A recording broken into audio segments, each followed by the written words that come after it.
ইনকিলাব মঞ্চের মুখপাত্র আমাদের হাদি ভাইকে কিছু দুষ্কৃতিকারীরা গুলিবিদ্ধ করে। তার পরিপ্রেক্ষিতে 14 তারিখে পল্টন থানায় একটা মামলা দায়ের হয়, যে মামলাটা পরবর্তীতে হত্যা মামলায় রূপান্তরিত হয় এবং মামলাটি ডিবির নিকট তদন্তভার অর্পণ করা হয়। তদন্তকালে যেটা প্রকাশ পেয়েছে যে শহীদ শরীফ ওসমান হাদি বর্তমান প্রেক্ষাপটের রাজনৈতিক অঙ্গনে অতি পরিচিত ব্যক্তিত্ব ছিলেন। তিনি ইনকিলাব মঞ্চের মুখপাত্র হিসেবে ভিন্নধর্মী রাজনৈতিক ধারার সূচনা করেন।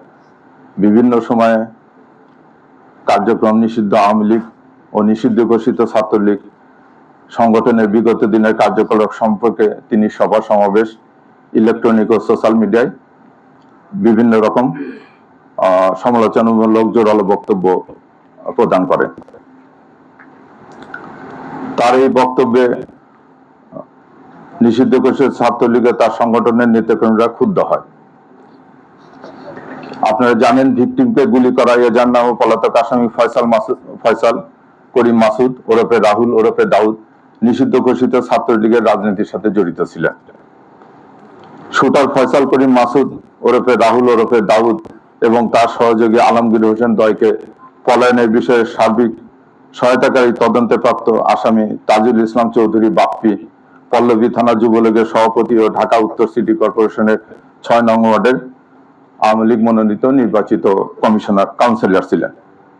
কাজে আসামিদের রাজনৈতিক পরিচয়, ভিকটিমের পূর্ববর্তী বিভিন্ন রাজনৈতিক বক্তব্য থেকে তদন্তে প্রকাশ পায় যে রাজনৈতিক প্রতিহিংসার কারণে শরীফ ওসমান হাদি ওরফে ওসমান গনিকে গুলি করে হত্যা করা হয়।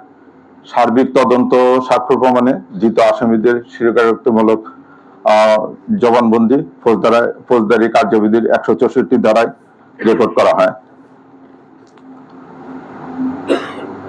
বিভিন্ন স্থান থেকে প্রাপ্ত সিসিটিভি ফুটেজ পর্যালোচনা করা হয়। অস্ত্র, গুলি, ফরেনসিক পরীক্ষার মতামত, মোবাইল ডিভাইস ও অন্যান্য ইলেকট্রনিক ডিভাইসের ফরেনসিক পরীক্ষার রিপোর্ট অনুসারে আসামিদের সম্পৃক্ত তদন্তগুলো প্রমাণিত হয় এজার নামীয় পলাতক আসামি ফয়সাল করিম মাসুদ ওরফে রাহুল ওরফে দাউদ এবং তদন্তে প্রাপ্ত আলমগীর, তাজুল ইসলাম চৌধুরী বাপ্পি, ফিলিপ ইসলাম, মুক্তি মাহমুদ সহ মোট 17 জনের বিরুদ্ধে পেনাল কোডের 120 বি, 302, 201, 109 এবং 34 ধারায় অপরাধ প্রাথমিকভাবে প্রমাণিত হয়ে উল্লেখিত আসামিদের বিরুদ্ধে বর্ণিত ধারায় অভিযোগপত্র আজকে দাখিল করা হয়েছে।